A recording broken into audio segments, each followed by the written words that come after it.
அரியலூரில் சமூக ஆர்வலர் கொலை செய்யப்பட்டது தொடர்பான விசாரணையை காவல்துறையினர் துரிதப்படுத்தியுள்ளனர். அது குறித்த கூடுதல் தகவல்களை செய்தியாளர் செந்தில்குமாரிடம் கேட்கலாம். செந்தில்குமார், கொலை செய்யப்பட்ட சமூக ஆர்வலர் யாரு? அவர் கொலை செய்யப்பட்டதற்கு என்ன காரணமாக சொல்லப்படுகிறது? அரியலூர் மாவட்டம் சோழன்குடிகார் கிராமத்தை சேர்ந்தவர் சமூக ஆர்வலர் விஸ்வநாதன். இவர் வயது 70. இவர் பாத்தீங்கன்னா அந்த கிராமத்தை சுற்றியுள்ள கிராமங்கள்ல தானாகவே எந்த ஒரு பொதுமக்கள் பிரச்சனையும் எடுத்து செய்வாரு. குறிப்பா லஞ்சம் வாங்கிய விஓ ஒரு விஜிலன்ஸ்ல மாட்டி கொடுத்தது, அப்புறம் பட்டா மோசடி கண்டுபிடிச்சு அது மாதிரி நடவடிக்கை எடுத்து வச்சது, மற்றும் முன்னாடி இப்ப லாரியில் கடத்தவர்கள் மீது நடவடிக்கை எடுக்க சொல்லி அவர் கோட்டாட்சி மாட்டி கொடுப்பது, மேலும் தானாகவே அந்த பகுதி மக்கள் நீதிமன்றத்தில் ஏதாவது போனாங்கன்னா அவங்களுக்கு ஒரு உதவி செய்வது, இந்த மாதிரி உதவிகளை செய்து வந்தார். இந்த சூழ்நிலையில அந்த கிராமத்தை சேர்ந்தவர்கள் ஒரு தியேட்டர் விற்பனையில மூலம் உதவி செய்ய போனதுனால அவருக்கு அந்த உதவி யாருக்கு உதவி செஞ்சாரோ அவங்களுக்கு அந்த நீதிமன்றத்தின் மூலியமாக ஒரு 5 லட்சம் ரூபாய் பணம் அவங்க போன மாசம் பெற்றாங்க. இந்த பணம் அவரு மூலியமா தான் அவரால் தான் கிடைச்சிச்சுங்கிற நோக்கத்தை அந்த ஊரை சேர்ந்தவர்கள் நிறைய பேர் தெரிஞ்சது. இந்த சூழ்நிலை கடந்த மாதம் 13ஆம் தேதி இவர் கடத்தப்பட்டார். கடத்தப்பட்ட பிறகு இவருடைய மகனுக்கு ஒரு போன் கால் இவரே பேசினாரு. என்ன பேசினார்னா, தான் கடத்தப்பட்டதாகவும் எனக்கு 5 லட்சம் ரூபாய் பணம் கொடுத்தா என்னை மீட்டு போலாம் அப்படிங்கிற மாதிரி சொல்லியிருக்காங்க.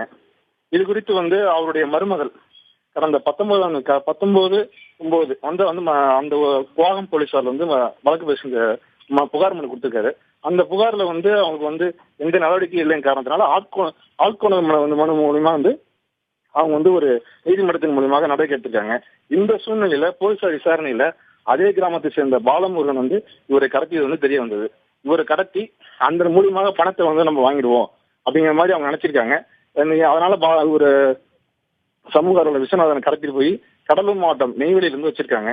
அந்த நெய்வேலியில இருந்த சூழ்நிலையில அவங்க என்ன பண்ணிருக்காங்க, அவங்கள்ட்ட கேட்கிறப்ப இந்த பணம் கிடைக்கல அப்படிங்கறனால இவரை வெளியில விட்டோம்னா நம்ம மாட்டிப்போம், அதனால இவர் கொலை செஞ்சிருக்காங்கம்மா.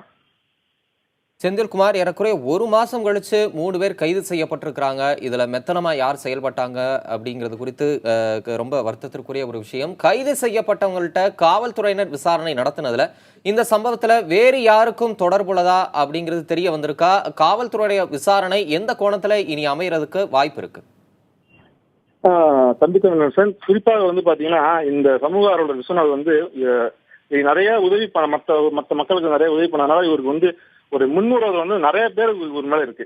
குறிப்பாக 1-2 பேர் சொல்ல முடியாது, நிறைய பேர் இவர் மேல முன்னுரிமை இருக்கும் காரணத்தினால யார் என்ன செஞ்சிருப்பாங்க அப்படிங்கிற மாதிரி தெரியல. ஆனா இப்ப 3 பேர் கைது செய்யப்பட்டாங்க. அதாவது பாலமுருகன், பாஸ்கர், அழகர். இவங்க கைதுல என்ன சொல்லிருக்காங்கன்னா, நாங்க பணத்துக்காக தான் இவரை கடத்தணும் அப்படிங்கிற ஒரு கோணத்துல அவங்க இந்த பணம் கிடைக்கல, இவரை விட்டோம்னா நாங்க மாட்டிப்போம் அப்படிங்கறதுனால நாங்க ஒரு கொலை செய்து நாங்க வெள்ளாட்டுல புதைச்சோம் அப்படிங்கிற மாதிரி ஒரு ஸ்டேட்மெண்ட் சொல்லியிருக்காங்க. ஆனா இதை அந்த சமூக விஸ்வநாதனோட அட்வொகேட் மறுக்கிறார். இது சரியான காரணம் கிடையாது, ஒரு உண்மை குற்றவாளியை மறைக்கிற ஒரு மேம்போக்காவா காவல்துறை செயல்படுது அப்படிங்கிற மாதிரி ஒரு இது சொன்னதுனால தற்பொழுது அந்த கிராமத்தை சேர்ந்த அதாவது A1 அக்யூஸ்ட் பாலமுருகன் அவனுடைய நண்பரை போலீசார் அழைத்து சென்று மேலும் ஏதாவது ஒரு தகவல் கிடைக்குமா, இது சம்பந்தமாக எதனால இந்த மாதிரி நடந்திருக்கும் அப்படிங்கிறனால காவல்துறை விசாரணை நடத்தி வராங்க. இந்த சூழ்நிலையில நேற்று இரவு அந்த அவருடைய உடல் பிரேத பரிசோதனை செய்யப்பட்டது. பிரேத பரிசோதனை செய்யப்பட்டது அதாவது மாலை 6 மணிக்கு மேல் ஏன் செஞ்சீங்க அப்படின்னு சொல்லி அவங்களுடைய உறவினர்கள் அந்த பாடியை வாங்க விடாம மறுத்ததன் காரணமாக தற்பொழுது அந்த விஸ்வநாதனுடைய உடல் அரியலூர் அரசு மருத்துவமனையில வைக்கப்பட்டிருக்கு.